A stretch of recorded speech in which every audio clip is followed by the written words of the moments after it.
शहर के नानक्रमगुड़ा में ट्रांसजेंडर्स गिरफ्तार। सफराबाद पुलिस ने गच्चीबौली पुलिस स्टेशन हुदूद में वाक़ नानक्रमगुड़ा में छापा मारते हुए 12 ट्रांसजेंडर्स को गिरफ्तार कर लिया।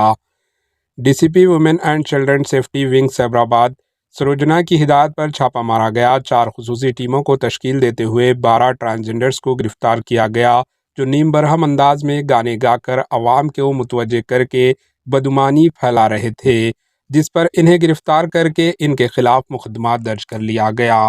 Bureau report, HN news.